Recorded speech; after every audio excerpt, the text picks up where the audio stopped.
नमस्कार, आप देख रहे हैं न्यूज 18 राजस्थान। मैं हूं आपके साथ मनोराज सक्सेना। मारो राजस्थान में आपका बहुत बहुत स्वागत है। बात सबसे पहले शिक्षक भर्ती परीक्षा की करते हैं। दरअसल 3rd ग्रेड टीचर भर्ती परीक्षा प्रदेश के 11 जिला मुख्यालयों में आयोजित हो रही है। पहली पारी में लेवल 1 की परीक्षा जारी है। कड़ी सुरक्षा के बीच परीक्षा चल रही है।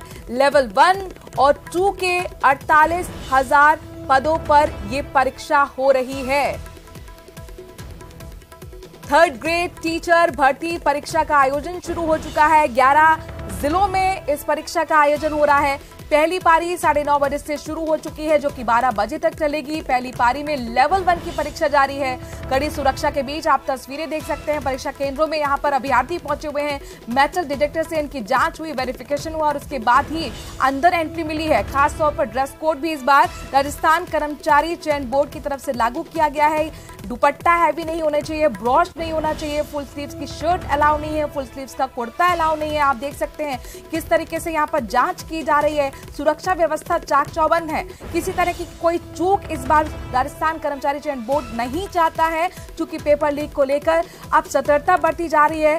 जाहिर तौर पर मौजूदा सरकार के कार्यकाल की ये दूसरी बड़ी परीक्षा है। ऐसे में किसी स्तर पर कोई चूक यहाँ पर सरकार और प्रशासन की तरफ से नहीं, यहाँ पर एक संदेश देना चाहते हैं। कुल मिलाकर एक भरोसा यहाँ पर युवाओं के बीच में रखना चाहते हैं। लिहाजा कड़ी सुरक्षा के बीच परीक्षा जारी है। लेवल 1 और 2 के 48,000 पदों पर यह परीक्षा हो रही है। खास बात यह है कि बम्पर जो भर्तियां निकली हैं, इस पर ना सिर्फ करियर बनाने का मौका ये राजस्थान के अभ्यर्थियों के लिए, बल्कि अभ्यर्थी यहाँ सर मध्य प्रदेश, बिहार, गुजरात और दिल्ली से भी पहुंचे हुए हैं, ताकि उनका जो शिक्षक का बनने का सपना है वो पूरा हो सके।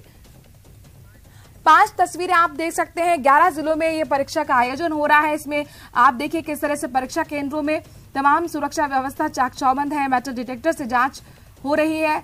आइडेंटिफिकेशन के बाद, वेरिफिकेशन के बाद ही एंट्री मिल रही है। फुल स्लीव्स के शर्ट अलाउ नहीं है, जेब वाली शर्ट अलाउ नहीं है, मफलर अलाउ नहीं है, कोट अलाउ नहीं है। खासतौर पर ड्रेस कोड इस बार राजस्थान कर्मचारी चयन बोर्ड की तरफ से लागू किया गया है। मौजूदा सरकार के कार्यकाल का आखिरी पड़ाव चल रहा है, चुनावी साल है। लिहाजा यहां पर एक सकारात्मक संदेश देने की कोशिश युवाओं के लिए।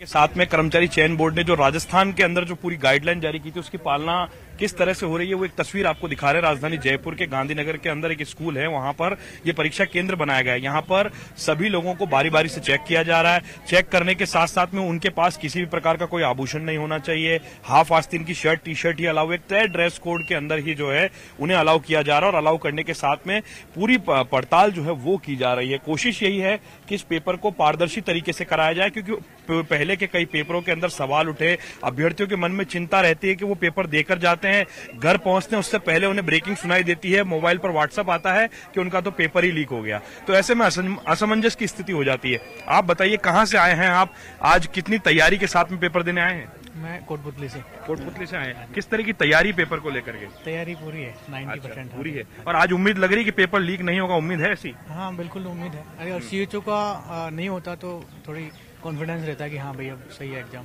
बाकी आज नहीं होगा, ऐसा कुछ नहीं होगा। अच्छा, आप बताइए कहाँ से आए हैं आप? बिहार से आए हैं। कितनी दूर? बिहार में कहाँ के रहने वाले? अच्छा, सासाराम के। तो कितना दूर का सफर तय किया, कितना समय लगा जयपुर पहुंचने? 1000 किलोमीटर, 16 घंटे का सफर। अच्छा, किस तरह की तैयारी की है आपने? तैयारी सब सही है। तैयारी सही है जी। अच्छा, ड्रेस कोड का पूरा पालन किया, नियम कायदा सब पड़ा है? तो देखिए, 1 घंटे पहले सभी को बुलाया गया था। तय ड्रेस कोड के अंदर ये तमाम लोग यहाँ पर पहुंचे हैं। और भी लोग हैं, हम उनसे बात करते हैं। आप बताइए कहाँ से आए, किस तरह की तैयारी आपके एग्जाम को लेकर के?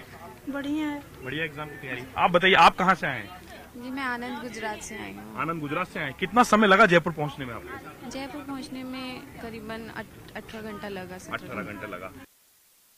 राजधानी जयपुर सहित प्रदेश के 11 जिलों के अंदर जो है एग्जाम जो है 3rd ग्रेड के टीचर का, प्रदेश के करीब 2500 से ज्यादा सेंटर्स पर ये एग्जाम जो है वो कराया जा रहा है। कड़ी सुरक्षा व्यवस्था के बीच में 3 से 4 बार की चेकिंग के बाद में ये इंतजामात किए गए हैं। हम आपको तस्वीर दिखा रहे हैं राजधानी जयपुर के एक स्कूल की, जहां पर परीक्षा केंद्र बनाया गया है। यहाँ पर कड़ी जांच पड़ताल के बाद में, पूरी पूछताछ के बाद में, आइडेंटिफिकेशन चेक करने के बाद में यहाँ पर प्रवेश दिया जा रहा है। 1 घंटे पहले एंट्री जो है वो बंद कर दी जाएगी और उसके बाद में यहाँ पर किसी भी प्रकार की कोई आवाजाही जो परीक्षा से जुड़े लोगों के अलावा नहीं हो पाएगी। तमाम तरह के डायरेक्शंस जो है वो लागू किए गए थे। उसके बाद में जो गाइडलाइन है उस गाइडलाइन की पालना कराते हुए राजस्थान कर्मचारी चयन बोर्ड की गाइडलाइन की पालना जो है वो तमाम जो एग्जाम से जुड़े हुए लोग हैं वो इस वक्त कराते हुए नजर आ रहे हैं। हमारे साथ में इस सेंटर की जो प्रभारी है उनसे बात करते कुमुद शर्मा जी।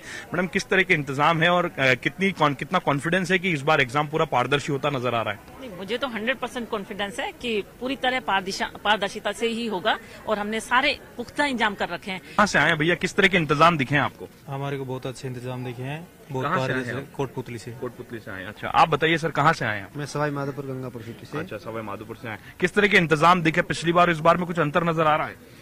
अंतर तो अभी बाद में पता चलेगा। अभी तो पहले चेकिंग जैसी हुई जैसी आज हो रही है चेकिंग, लेकिन वो बाद में पता चलता है सारी चीजों को। अच्छा, इस बार कितनी उम्मीद है कि इस बार पेपर लीक नहीं होगा, पारदर्शी होगा? सर पर चुनाव भी है सरकार इस के। बार उम्मीद ज्यादा है कि इस बार पारदर्शी परीक्षा होगी और सरकार पर प्रेशर है। प्रेशर है। अच्छा चुनाव, अच्छा जो है परीक्षा होगी, ईमानदारी। आप बताइए, आप कहाँ से आए हैं भैया? सर मैं जालौर से हूँ। अच्छा, और बहुत लंबी दूरी तय करनी पड़ रही है हमें, और बस यही ईश्वर से कृपा करे, ईश्वर की पेपर लीक ना हो। आप कहाँ से आए हैं मैम? किस तरह की तैयारी है आपकी पेपर को लेकर के? तो पेपर तैयारी बहुत अच्छी है और मैं यहीं से आई हूँ, गांधीनगर से। गांधीनगर से आए हैं आप? घर के पास सेंटर मिल गया आपको? जी बिल्कुल, बहुत अच्छा हुआ ये तो। तो ये जो सरकार ने कहा था चयन बोर्ड ने कि महिलाओं को प्राथमिकता दी जाए, घर के नजदीक सेंटर मिलेगा। देखिए, गांधीनगर के इलाके में हम खड़े हैं, गांधीनगर से स्कूल का सेंटर मिला है। आप कहाँ से आए हैं, क्या किस तरह की तैयारी? जयपुर जिले की हूँ और फागी से आई हूँ और अच्छी तैयारी है। अच्छी तैयारी है। इस बार कितनी उम्मीद है कि पेपर पूरा फेयर होने जा रहा है, कोई गड़बड़ नहीं होगी? इस बार पूरी उम्मीद है भाई, पेपर फायर नहीं होगा। पेपर फेयर होगा। अच्छा, आप कहाँ से आए हैं, किस तरह की तैयारी है आपकी? सर मैं दिल्ली से आई हूँ, तैयारी अच्छी करके आई हूँ। और क्योंकि वहाँ पे वैकेंसी नहीं आ रही थी, बम्पर वैकेंसी, राजस्थान गवर्नमेंट ने हमें चांस दिया है अप्लाई करने का। तो राजस्थान के अंदर एक बम्पर वैकेंसी जो है वो आई है, दिल्ली से भी और अलग अलग राज्यों के अभ्यर्थी। आप कहाँ से आए हैं, किस तरह की तैयारी है आपकी? हाथरस से आए, अच्छी तैयारी है अच्छा। अब तक की, और यही कॉन्फिडेंस है कि अच्छा पेपर जाएगा, अब की बार जॉब कंफर्म हो जाएगी। अच्छा, ये कितनी उम्मीद है कि इस बार पेपर लीक नहीं होगा? इस बात का कितना कॉन्फिडेंस है इस बार आप लोगों को? जो व्यवस्था है उसको देख करके क्या कहेंगे? कम्प्लीटली लग तो यही रहा है कि व्यवस्थाओं के अकॉर्डिंग कि अच्छा ही जाना चाहिए और अब की बार जाना नहीं चाहिए इस तरीके से जो पहले लापरवाहियां हो चुकी हैं। कैमरा पर्सन अविनाश के साथ लवली वधवा, न्यूज 18 जयपुर।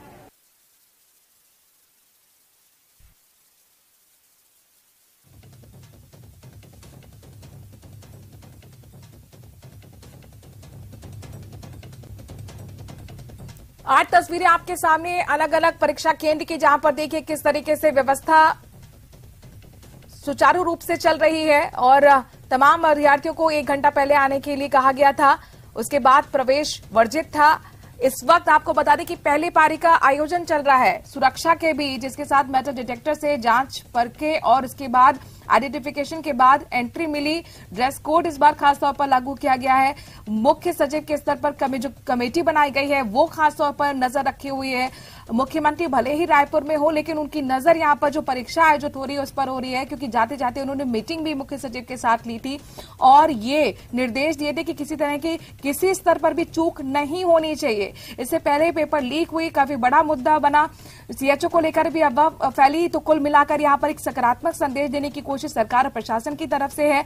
लिहाजा आरपीएससी पहले जो आयोजित कराती थी परीक्षा, उसकी जगह अब आपको बता दें कि राजस्थान कर्मचारी चयन बोर्ड परीक्षा आयोजित कर रहा है और हर स्तर पर यहां पर सुरक्षा व्यवस्था का चाक चौबंद किया गया है। एसओजी की टीम हो, पुलिस हो, तमाम जांच एजेंसियां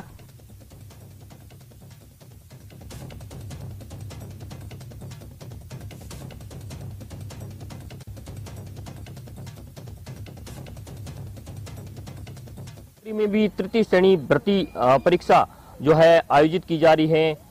शहर के जेडीबी कॉलेज का नजारा हम आपको दिखाना चाहते हैं। यहाँ देख सकते हैं परीक्षा आयोजित की जा रही है और परीक्षार्थियों को जो है अंदर एंट्री जो है दी जा रही है और सुरक्षा के खास इंतजाम किए जा रहे हैं। किस तरह से जांच की जा रही है, चेकिंग की जा रही है, वो तस्वीरों में आप देख सकते हैं। आपसे जानना चाहते हैं किस तरह से जो है व्यवस्थाओं में? व्यवस्था बहुत अच्छी है, बट एक रिक्वेस्ट है प्लीज कि जो दुपट्टा हटवाया जाता है वो प्लीज उसको चालू कर दें, क्योंकि साड़ी रहती है, साड़ी इतनी लंबी रहती है, लेडीज पहन के आती है, इट्स ओके।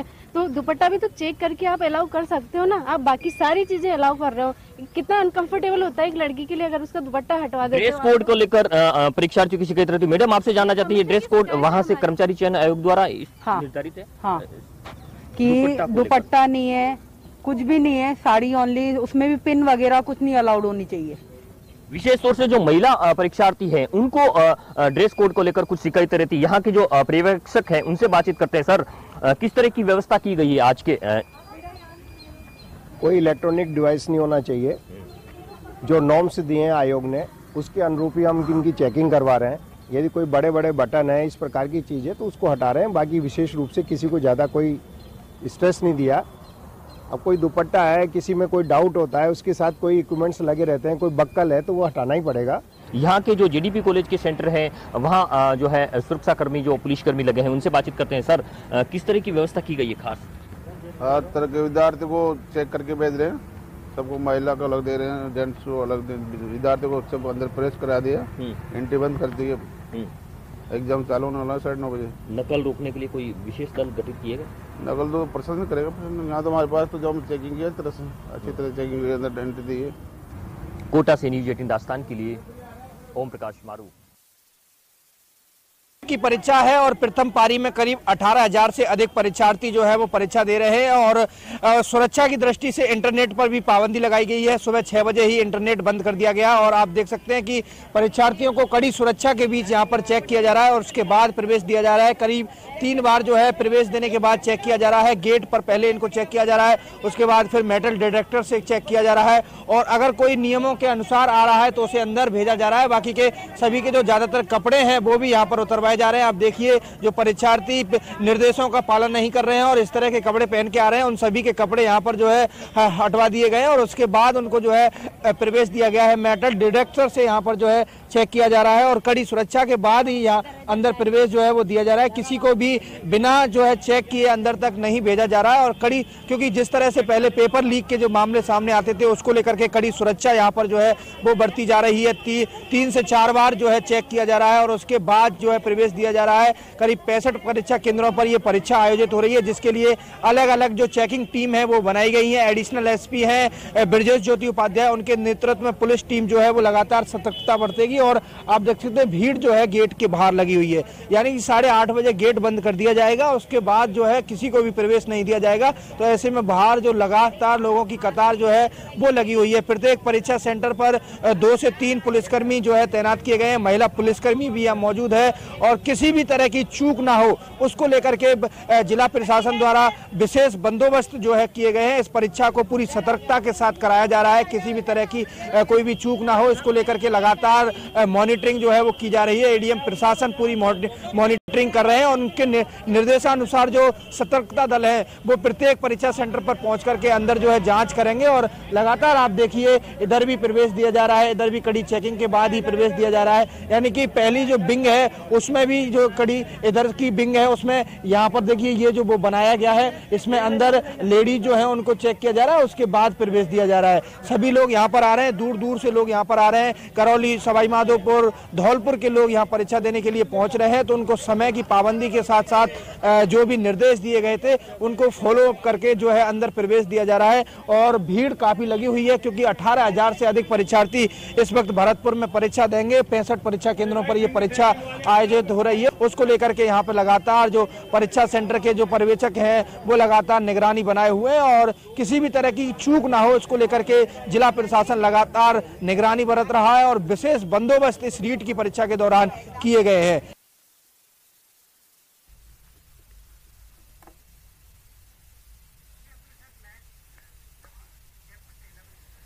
लवली हमारे संवाददाता इस खबर पर जुड़ गए हैं जयपुर से।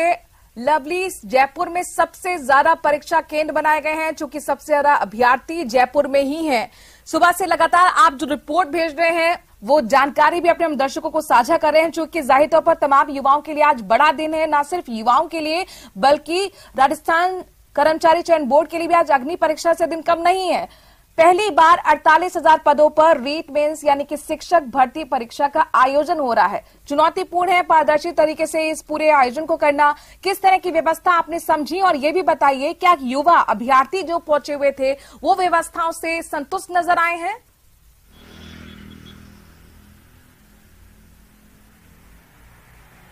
आज देखिए, बिल्कुल आज की व्यवस्थाओं के लिए कहना पड़ेगा, तारीफ करनी चाहिए आज के इस कामकाज की। राजस्थान कर्मचारी चयन बोर्ड की तमाम युवा बेरोजगारों से बात की, उन्होंने विश्वास जाहिर किया है कि जो अभ्यर्थी परीक्षा केंद्र तक पहुंचे, उनका कहना है कि आज लग रहा है कि सरकार पूरी तरह से एक्शन मोड में है। राजस्थान कर्मचारी चयन बोर्ड को जिम्मेदारी जो आरपीएससी से छीन करके दी गई है, वाकई उसके असर जो है वो फील्ड में नजर आ रहा है। खुद जो कर्मचारी चयन बोर्ड के चेयरमैन है डॉक्टर हरिप्रसाद शर्मा, वो फील्ड में नजर आए। उन्होंने कई केंद्रों को चेक किया, अभ्यर्थियों से बात किया, आम आदमी बन करके पूछा उनसे कि आखिरकार किसी तरह कोई समस्या हो, कोई बात हो तो बताइए। इसके अलावा एसओजी कंट्रोल रूम से लेकर के जो तमाम पुलिस के कंट्रोल रूम से वो लगातार संपर्क में है। अभी हमारी 11 ही जिलों के कंट्रोल रूम्स में बात हुई है। किसी भी जिले से अभी फिलहाल कोई अप्रिय घटना की सूचना नहीं है। कुछ एक जिलों के अंदर कुछ संदिग्ध अभ्यर्थियों को पुलिस ने हिरासत में लिया हुआ है, उनसे पूछताछ पड़ताल की जा रही है। उनका खुलासा जो है कुछ देर बाद किया जाएगा। जो संदिग्ध लोग थे उन्हें परीक्षा में नहीं बैठने दिया गया है। ऐसी संख्या फिलहाल औपचारिक रूप से सामने नहीं आई है, लेकिन पुलिस लगातार मामले की जांच पड़ताल कर रही है। एसओजी और इंटेलिजेंस की टीमें जांच कर रही है। बड़ी बात यह है, इंटरनेट बंद होने के साथ साथ कई जिलों के अंदर जहां इंटरनेट बंद होने के लिए कहा गया था, उसके अलावा वहां पर ट्रैकिंग की जा रही है कि इंटरनेट पर किस तरह के डॉक्यूमेंट्स आ रहे हैं, जा रहे हैं, और जो संदिग्ध लोग हैं जो रडार पर रखे गए हैं, जैसा माना गया है भूपेंद्र सारण जैसे जो अपराधी हैं, खूंखार, जो पेपर लीक के माफिया माने जाते हैं, इन तमाम लोगों के मूवमेंट पर खासी नजर लोकल थाने की पुलिस, उनके आवाजाही के पर पूरी नजर जो है बीट कांस्टेबल्स को रखने के लिए कहा गया है। और ये कहा गया है कि अगर कहीं भी चूक होती है तो जिम्मेदारी से पीछे आप नहीं हट सकते हैं। केंद्र प्रभारी की जिम्मेदारी, अगर पेपर में किसी भी प्रकार की चूक होती है तो सीधे सरकारी नौकरी से हाथ धोने की नौबत यहां पर आ सकती है। तो सीधे तौर पर सरकार जो है वो आर पार के मूड में है। सरकार नहीं चाहती कोई कोताही हो। राजस्थान के अंदर करीब 2700 के आसपास केंद्र जो है वो बनाए गए हैं। 8 लाख से ज्यादा अभ्यर्थी जो है परीक्षा के देने के लिए पहुंचते हुए नजर आएंगे। 9 पारियों के अंदर ये पेपर होगा, 5 दिनों तक लगातार चलना है, और 5 ही दिन सरकार जो है वो किसी सूरत में इस पेपर को लेकर के कोई लापरवाही बर्दाश्त नहीं करना चाहती। जानकारी ये मिली है कि मुख्यमंत्री ने चीफ सेक्रेटरी से बात करके परीक्षा की तैयारी, जो परीक्षा शुरू हुई है उसको लेकर के भी जानकारी ली है, और ये साफ तौर पर कहा है फोन पर बात करके कि चीफ सेक्रेटरी को कि किसी भी तरह की चूक होती है तो बख्शा नहीं जाएगा किसी अधिकारी को। यानी सरकार का मैसेज साफ है, सरकार का जो डंडा है वो बिल्कुल सख्ती की ओर बढ़ रहा है, और सरकार ने साफ कर दिया है कि जो युवा अभ्यर्थी हैं, जो युवा बेरोजगार हैं, उनके भविष्य के साथ में किसी तरह का कोई खिलवाड़ बर्दाश्त नहीं किया जाएगा। पहली पारी के पेपर के बारे में हम जिक्र कर देते हैं। आंसर की इसकी 2 से 3 दिन में आ सकती है, लेकिन पहली पारी के पेपर के बारे में जो जानकारी निकल करके छन करके सामने आ रही सोर्सेस के हवाले से, वो ये कहा जा रहा है कि पेपर बड़ा जो है वो कोर्स का पेपर आया है, कठिन पेपर नहीं है, आसान पेपर बताया जा रहा है। अभ्यर्थी जब बाहर आएंगे तो औपचारिक रूप से उनसे बातचीत करके सामने हो पाएगी। बहुत एक्सक्लूसिव आपने जानकारी दे दी हमारे दर्शकों के लिए। फिलहाल के लिए बहुत बहुत शुक्रिया लवली। नजर बनाए रखिएगा, आगे आपसे अपडेट्स लेते रहेंगे, क्योंकि दूसरी पारी जो है वो दोपहर 3 बजे से शुरू होगी।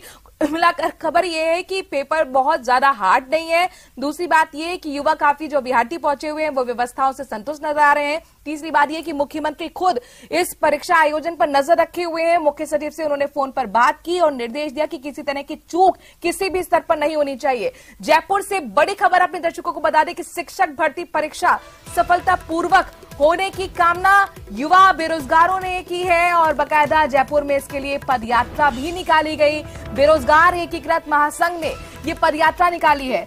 मोती डूंगरी गणेश मंदिर तक ये पदयात्रा निकाली गई है। आपके सामने तस्वीर, तमाम जो बेरोजगार है वो पदयात्रा निकालकर मनोकामना कर रहे हैं कि ये जो परीक्षा हो रही है शिक्षक भर्ती की, वो सफलतापूर्वक हो।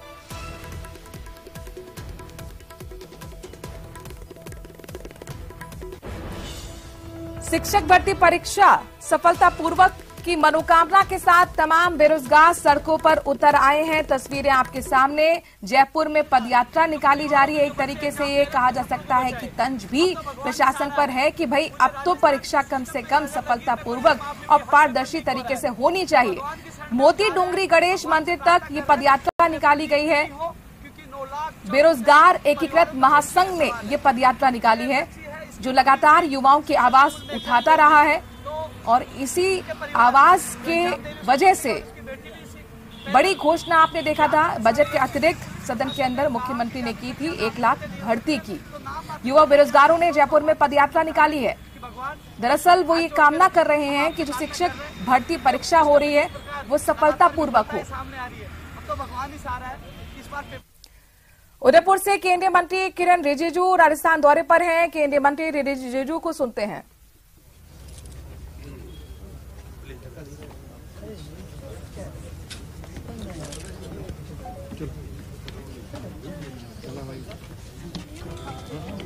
तो राजस्थान दौरे पर केंद्रीय कानून मंत्री किरेन रिजिजू आप तस्वीरों में देख सकते हैं। सुखाड़िया यूनिवर्सिटी के विवेकानंद सभागार में आयोजित कार्यक्रम में वो शिरकत करेंगे, जिसके लिए उनकी उपस्थिति यहां पर दर्ज की गई है, मौजूदगी उनकी है। आज आपको बता दें कि राजस्थान दौरे पर पहुंचे हुए हैं केंद्रीय कानून मंत्री किरेन रिजिजू। सुखाड़िया यूनिवर्सिटी जहां पर विवेकानंद सभागार में आयोजित कार्यक्रम में कुछ ही देर में इस कार्यक्रम को संबोधित करते हुए भी नजर आने वाले हैं। मेधावी छात्र को सम्मानित भी आज किया जाएगा।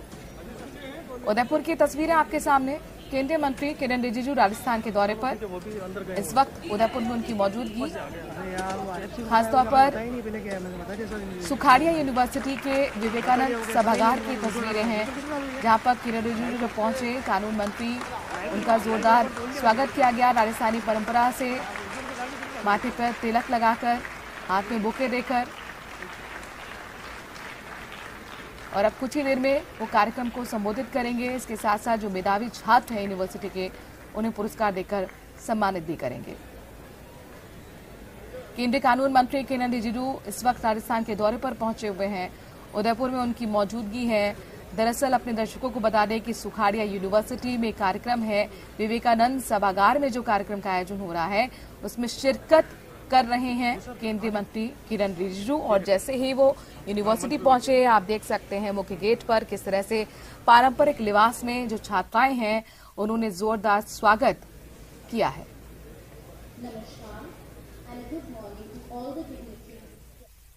और भरतपुर से बड़ी खबर आ रही है। यूआईटी कार्यालय में बाबू व्यापारी के बीच झगड़े का मामला सामने आया है। पट्टे की फाइल को लेकर हाथापाई तक हो गई। आधे घंटे तक दोनों के बीच लात घूंसे चले। दोनों ने मथुरा गेट थाने में मामला दर्ज कराया है। बाबू ने फाइल फाड़ने और मारपीट का आरोप लगाया है, तो व्यापारी ने रिश्वत के विरोध पर मारपीट की शिकायत दी है। आधे घंटे तक दोनों के बीच लात घूंसे चलते रहे। आप तस्वीरों में देख सकते हैं किस तरह से जो कहासुनी थी वो मारपीट तक बदल गई। और पट्टे की फाइल को लेकर दरअसल ये हाथापाई हुई, इस तरह की जानकारी सामने आ रही है। फिलहाल दोनों लोगों ने ही एक दूसरे के खिलाफ केस दर्ज कराया है। दीपक हमारे संवाददाता भरतपुर से इस खबर पर जुड़ गए हैं। दीपक, ऐसा क्या हुआ कि दोनों के बीच में आधे घंटे तक लात घूंसे चलते रहे? देखिए, ये पूरा जो मामला है यूआईटी कार्यालय का है, जहां एक व्यापारी और बाबू में आपसी जो कहासुनी हुई, कहासुनी के बाद जमकर के जो लात घूंसे चले और बताया जा रहा है कि फाइल को लेकर के ये पूरा झगड़ा हुआ था। उसके बाद में दोनों में आपस में पहले मामूली कहासुनी हुई और दोनों में कहासुनी जो है, फिर कहासुनी के बाद मामला बढ़ता गया और दोनों में करीब आधे घंटे तक जमकर के लात घूंसे चले। पूरा जो यूआईटी कार्यालय के सभी कर्मचारी थे वो एकत्रित हो गए और बाद में पुलिस को बुलाना पड़ा। पुलिस मौके पर पहुंची और कड़ी मशक्कत के बाद मामले को शांत कराया गया। अब दोनों ही पक्षों की तरफ से मथुरा गेट थाने में मामला दर्ज कराया है। जो बाबू है उसने फाइल फाड़ने और उसके साथ मारपीट करने सहित राज्यकार्य में बाधा पहुंचाने का मामला दर्ज कराया है। साथ ही जो व्यापारी है उसने जो बाबू है उस पर रिश्वत का आरोप लगाया है कि वह फाइल को निकालने की एवज में 50,000 रुपए की रिश्वत की राशि की मांग कर रहा था और जब विरोध किया तो उसने मेरे साथ मारपीट की। इस तरह का जो मामला है वो दर्ज कराया गया है। दीपक, लेकिन मारपीट दोनों की तरफ से हुई है, अपने अपने दावे, अपने अपने आरोप दोनों की तरफ से है। ऐसे में पुलिस क्या कह रही है? देखिए, पुलिस का कहना है कि पूरे मामले की जांच की जा रही है। यूआईटी कार्यालय में जो सीसीटीवी कैमरे लगे हैं उनको भी खंगाला जाएगा, दोनों से पूछताछ की जाएगी और वहां मौजूद जो कर्मचारी और अन्य लोग मौजूद थे उनसे भी पूछताछ की जाएगी कि आखिर ये पूरा मामला क्या था। लेकिन बताया जा रहा है कि ये एक ही पट्टे को लेकर के 2 फाइल यूआईटी कार्यालय में आई थी और उसी को लेकर के वहां से ये पूरा विवाद शुरू हुआ था। उसके बाद दोनों में जमकर के मारपीट हुई, पूरा यूआईटी कार्यालय एकत्रित हो गया। उसके बाद मामले को शांत कराया गया। अब मथुरा गेट थाना पुलिस पूरे मामले की जांच कर रही है। अब देखना ये होगा कि पुलिस किस तरह से निष्पक्षता से जांच करती है, क्योंकि ये पूरा मामला जो है दोनों तरफ से मारपीट का है। बाबू द्वारा भी मारपीट पर आरोप लगा है, उधर व्यापारी पर भी मारपीट का आरोप लगा है। तो अब पुलिस इसमें पूरी निष्पक्षता से जांच करेगी, उसके बाद पता चलेगा कि आखिर गलती किसकी रही थी। चलिए, बहुत बहुत शुक्रिया दीपक तमाम जानकारी हम तक पहुंचाने के लिए। आधे घंटे तक यहाँ पर दोनों के बीच मारपीट होती रही। बाबू और व्यापारी एक दूसरे पर आरोप लगा रहे हैं मारपीट का। बाबू का कहना है कि व्यापारी ने फाइल फाड़ दी, सरकारी काम में बाधा उत्पन्न की, तो वहीं व्यापारी का कहना है कि रिश्वत की मांग की गई थी, जिसकी वजह से मारपीट की शुरुआत हुई। यूआईटी कार्यालय एक तरीके से अखाड़ा बनकर वहां पर तब्दील हो गया था। बाबू व्यापारी के बीच आधे घंटे तक लात घूंसे चलते रहे और बताया जा रहा है कि पट्टे की फाइल को लेकर यह हाथापाई हुई। वहीं दौसा से बड़ी खबर आ रही है, जहां पर जीप सवार गैंगस्टर ने कार सवार पर हमला बोल दिया। गाड़ियों से टक्कर मारकर कार को क्षतिग्रस्त कर दिया। लाठियों से यहां तक कि कार के शीशे तोड़े, फायरिंग भी की। वर्चस्व की लड़ाई के चलते बदमाशों में ये मुठभेड़ हुई है। महवा के मोहनपुर के पास का ये घटनाक्रम। महवा सलेमपुर पुलिस फिलहाल इस पूरे मामले की छानबीन कर रही है। आप एक्सक्लूसिव तस्वीरें न्यूज 18 राजस्थान पर देख रहे हैं, जहां पर देखिए किस तरीके से बदमाशों के हौसले बुलंद हैं। जो गैंगस्टर्स थे उन्होंने दरअसल कार सवार पर हमला बोल दिया। आशीष हमारे संवाददाता इस खबर पर जुड़ गए हैं। आशीष, अब तक कोई एक्शन लिया गया है? बदमाशों की धरपकड़ शुरू हुई है क्या? बिल्कुल, पुलिस बदमाशों की धरपकड़ की कोशिश कर रही है। पुलिस की अलग अलग टीमें दबिश दे रही हैं, क्योंकि जो बदमाश हैं वो नामजद कर लिए गए हैं और बहुआ क्षेत्र के पेशेवर बदमाश हैं, शातिर बदमाश हैं। पूर्व में भी काफी आपराधिक घटनाओं को अंजाम दे चुके हैं। इससे पहले भी गाड़ियों को जलाने के आरोप उन बदमाशों पर लगे हुए हैं। ऐसे में बीती रात का ये पूरा घटनाक्रम है और ये जो गैंगस्टर हैं 2 जीपों में सवार थे और 2 जीपों में सवार होकर जैसे ही एक टीकाराम मीणा जो कार सवार था वो मिला तो उसके कार पर हमला कर दिया। दोनों तरफ से जीपों ने इस कार को टक्कर मारी है, दोनों तरफ से इस कार को डैमेज किया गया है। उसके बाद में कार के शीशे लाठियों से तोड़े गए हैं और फायरिंग की भी सूचना है। हालांकि फायरिंग की पुलिस ने पुष्टि अभी तक नहीं की है, लेकिन जो बताया जा रहा है कि इस पूरे घटनाक्रम के दौरान फायरिंग भी की गई है। लेकिन पुलिस पूरे मामले की जांच कर रही है और जो नामजद जो लोग हुए हैं जिनके ऊपर आरोप लगे हैं उनकी पुलिस तलाश कर रही है। इसके लिए पुलिस की अलग अलग टीमें अलग अलग क्षेत्रों में दबिश दे रही है। तमाम जानकारी हम तक पहुंचाने के लिए अलग अलग टीमें अलग अलग जगह दबिश के दे रही हैं, लेकिन अभी तक बदमाशों को पुलिस पकड़ नहीं पाई है। जुन्नू से बड़ी खबर है, सूरजगढ़ में आपको बता दें कि परिवार को बंधक बनाकर लाखों की डकैती का मामला सामने आया है। पिस्टल की नोक पर परिवार को बदमाशों ने बंधक बनाया। मकान से लाखों रुपए के जेवरात पर हाथ साफ कर गए बदमाश।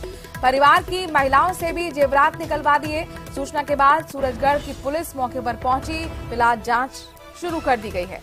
ये तस्वीर आपके सामने उस घर की जहां पर लाखों की डकैती को अंजाम देकर लुटेरे फरार हो गए। पिस्टल की नोक पर ये पूरी लूटपाट की घटना को अंजाम दिया है। झुंझुनू में बेखौफ हो चुके हैं बदमाश, कानून का डर नहीं है। सूरजगढ़ में आप देखिए किस तरह से परिवार को बंधक बनाकर लाखों की डकैती कर फरार हो जाते हैं। कुल मिलाकर पिस्टल की बंदूक पर बदमाशों ने इस पूरे वारदात को अंजाम दिया। मकान से लाखों रुपए के जेवरात लेकर फरार हो गए बदमाश। इसके साथ साथ जो महिलाएं वहां पर मौजूद थी, परिवार की जो सदस्य थी, उनसे भी जेवरात निकलवाए और फरार हो गए। कृष्ण हमारे संवाददाता इस खबर पर ज्यादा जानकारी के साथ जुड़ गए हैं। कृष्ण, कुल मिलाकर कितने बदमाश थे और इस घटना को कब अंजाम देकर फरार हुए?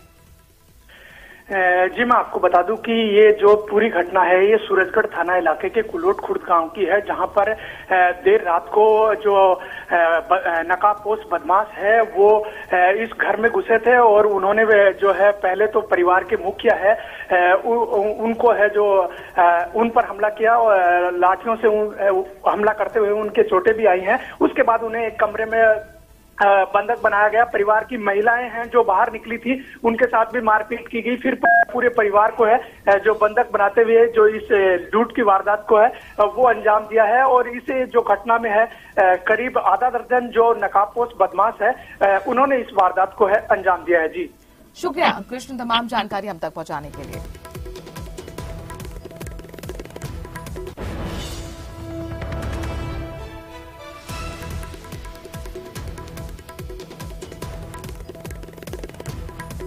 पेशाब करने बाहर लिकड़ती में डालियो देगड़ागड़ मेरे 8-10 लाठी मारी है और पची माँ बेटी भीतरे बाजी छुटाने के लिए छुटाना ये आई नहीं जान काम थी शायद उन माँ का तुम्हारे 2 थप्पड़ उन्हें भीतर गिर के जो उनके हाथ में पाए हम गल में थी सारी टूम काट ली, सारी टूम को काट ली। फिर अलवारी तोड़ी है, ऊम बड़ली बू की टूम थी वह भी काट ली। छोटंदी बू की टूम की थी सिंदूक में दूसरा कमरा में सिंदूक में जाके ताड़ो तोड़ के सारी टूम बोलेगा। मेरी मतलब गाली थी गुट्ठी थी, छोरा को कड़ो है सोना को चैन थी, सारी चीज लेगा मैं। और श्रीगंगानगर से बड़ी खबर है, जहां पर पुलिस का बड़ा एक्शन देखने को मिला है। लॉरेंस की फर्जी इंस्टाग्राम आईडी बनाने वाला पुलिस के हाथे चढ़ गया। फर्जी इंस्टाग्राम आईडी से चूरू के व्यापारी को धमकाया गया था। सोपू RJ 13 और मन्नत नाम से फर्जी आईडी बनाई थी। श्रीगंगानगर पुलिस ने जवाहर नगर निवासी ध्रुव सोनी को गिरफ्तार कर लिया है। ये ध्रुव सोनी है जिसने लॉरेंस की फर्जी इंस्टाग्राम आईडी बनाई और इस आईडी से चूरू के व्यापारी को धमकाया, रंगदारी की मांग की गई। सोपू RJ 13 और मन्नत नाम से 2 फर्जी आईडी बनाई थी। आखिरकार इस ध्रुव सोनी को पुलिस ने गिरफ्तार कर लिया है। जाहिर तौर पर ये पुलिस की बड़ी कामयाबी कही जा सकती है। और इसी के साथ एक छोटे से ब्रेक के लिए यहां पर रुक